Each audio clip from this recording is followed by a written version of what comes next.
লক্ষ টাকা বালিশের নিচে রেখে কি করব যদি সঠিক সময়ে নিজের মনের শখ আহ্লাদগুলো পূরণ করতে না পারি। হ্যালো এভরিওয়ান, আসসালামু আলাইকুম, welcome to my another video. দেশ এবং দেশের বাইরে যেখান থেকে আমার ভিডিওটি দেখছেন, আশা করছি সকলে সুস্থ এবং ভালো আছে। আপনাদের সকলের দোয়ায় আমি সুস্থ এবং ভালো আছি, আলহামদুলিল্লাহ। আর ভালো আছি বলেই কিন্তু আবার একটি নতুন ব্লগ ভিডিও নিয়ে আপনাদের মাঝে হাজির হয়ে গিয়েছি মিম লাইফস্টাইল থেকে। বরাবরের মতো যদি আমার ভিডিওটি আপনাদের কাছে ভালো লেগে থাকে, অবশ্যই লাইক কমেন্টের পাশাপাশি সকলের মাঝে ছড়িয়ে দিতে ভুলবেন না। ভালো না লাগলে অবশ্যই নিজ দায়িত্বে স্কিপ করে চলে যাবেন। আজ আমি আমার বেবিকে নিয়ে জোজো ল্যান্ডে চলে এসেছি। এটা হচ্ছে আমাদের ঢাকা শনিরাকড়াতে অবস্থিত। এটা গত মাসে নিউ ওপেনিং হয়েছে। ঈদের পরপরই আমার ইচ্ছে ছিল বাবুকে নিয়ে বাবু ল্যান্ডে যাব, কারণ এর আগেও আমি ঈদের পরপরই 2-3 বার বাবু ল্যান্ডে বাবুকে নিয়ে গিয়েছি। এখন ভাবলাম বাবুকে নিয়ে একটু ডিফারেন্ট জায়গায় যাওয়া যাক। যখন আমি ফেসবুকে স্ক্রল করছিলাম, আমার সামনে এই জোজো ল্যান্ডটা চলে আসলো। আলহামদুলিল্লাহ, আমি দেখে খুবই স্যাটিসফাই হলাম যে না, আমার বেবিকে নিয়েও আমি এখানে যেতে পারি। আপনারা যারা আমার ভিডিওটা প্লে করেছেন, অবশ্যই স্কিপ না করে সম্পূর্ণ দেখবেন। আমি এখানে কত খরচ হয়েছে, কিভাবে কি, আমি সকল কিছু ভিডিওতে বলে দিব ইনশাআল্লাহ। বাবুল্যান্ডে কেমন খরচ আর জোজোল্যান্ডে কেমন খরচ, এটার পার্থক্যটাও আপনাদেরকে জানিয়ে দিব ইনশাআল্লাহ। জোজোল্যান্ড কিন্তু বাবুল্যান্ডের মতোই একদম ইনডোর একটি প্লেগ্রাউন্ড। যেহেতু এর আগে আমরা বাবুল্যান্ডে গিয়েছি, আমরা কিন্তু জোজোল্যান্ডের কস্টটা জানি না, যার কারণে আমরা সকল কিছু জেনে তারপরে হচ্ছে 1050 টাকা দিয়ে আমরা টিকিট কেটে নিলাম। অ্যান্ড হচ্ছে এখানে একজন প্যারেন্টস অ্যালাউ, আরেকজন প্যারেন্টস যদি তার সাথে যেতে হয় 100 টাকা পে করতে হবে। মোট আমাদের 1150 টাকা লেগেছে দুইজন প্যারেন্টস আর একজন বেবি এখানে এন্ট্রি করতে। এখানে সকল কিছু পাবো এই একটা টিকেটের মধ্যে। অবশ্যই কিন্তু যে ইলেকট্রিক যেই রাইডগুলো রয়েছে সেগুলোর মধ্যে একবারই উঠতে পারবে। ইলেকট্রিক বাদে যে রাইডগুলো রয়েছে সেগুলোতে বেবি 2 ঘন্টা আনলিমিটেড খেলতে পারবে। ফার্স্টে যে আমার বেবি এটা চুজ করলো, তো ওকে এটা উঠিয়ে দিলাম। এটাতে ও একবারই উঠতে পারবে। কোনো বেবি যদি একবারের জায়গায় দ্বিতীয়বার কোনো ইলেকট্রিক রাইডে উঠতে চায়, সেক্ষেত্রে আপনাকে 60 টাকা করে আবার পে করতে হবে। যাই হোক না কেন, আমার বেবি যখন এখানে খুবই এনজয় করে খেলা করছিল, আমরা মা বাবা কিন্তু খুব এনজয় করছিলাম বাহির থেকে দেখে। তারপরে যেটা করলো, এটা কিন্তু কোনো ইলেকট্রিক রাইড না, এটা উঠতে কোনো যেমন ও আনলিমিটেড 2 ঘন্টা এটার ভিতর উঠতে পারবে, খেলতে পারবে। যাই হোক না কেন, ও এখানে খেলা করছিল আর আমি আর ওর বাবা কিন্তু পুরোটা জোজো ল্যান্ড ঘুরে ঘুরে দেখছিলাম।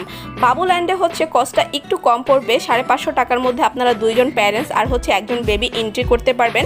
সেখানে ইলেকট্রিক রাইডের জন্য কোনো আলাদা কোনো কস্ট নেই। আর জোজো ল্যান্ডে আরেকটা টিকিট রয়েছে যেটার প্রাইস হচ্ছে মাত্র 350 টাকায় একজন প্যারেন্টস আর একজন বেবি এখানে এন্ট্রি করতে পারবে। সেক্ষেত্রে কোনো ইলেকট্রিক রাইডে তারা উঠতে পারবে না, শুধু ইলেকট্রিক বাদে যে রাইডগুলো আছে সেখানে তারা এনজয় করে খেলতে পারবে। 1050 টাকা দিয়ে আমরা যে প্যাকেজটি নিয়েছি, এটার মধ্যে 2টি বিগ বার্গার আর হচ্ছে ড্রিঙ্কস রয়েছে। আপনারা যদি এগুলো না নিতে চান, সেক্ষেত্রে আপনার কস্ট পড়বে 750 টাকা। এটার মধ্যে কোনো খাবার থাকবে না। যাই হোক না কেন, আমার বেবি কিন্তু এখানে খুব এনজয় নিয়ে খেলা করছিল। আমার কাছে বেশ ভালো লেগেছে জোজো ল্যান্ডে যে এটা হচ্ছে একটি ইলেকট্রিক কার। এই কারটা হচ্ছে একদম 0 সাইজের বেবিদের জন্য। যাই হোক না কেন, আমি ঘুরে ঘুরে পুরোটা জোজো ল্যান্ড আপনাদেরকে দেখানোর চেষ্টা করব। যারা ধৈর্য ধরে আমার ভিডিওটি দেখছেন তাদেরকে অসংখ্য ধন্যবাদ জানাচ্ছি। যারা নিউ আমার পেজে এসেছেন তারা অবশ্যই আমার পেজটি ফলো করতে ভুলবেন না। এই রাইডটা আমার কাছে বেশ ভালো লেগেছে, বেবি বাম্পার কার। আপনাদের কাছে কেমন লাগলো অবশ্যই কমেন্টে জানাবেন। আমি আপনাদেরকে এক এক করে সকল রাইডগুলো ঘুরে ঘুরে দেখাচ্ছি। আপনারা হোপফুলি এনজয় নিয়ে এই ভিডিওটা দেখবেন শেষ পর্যন্ত।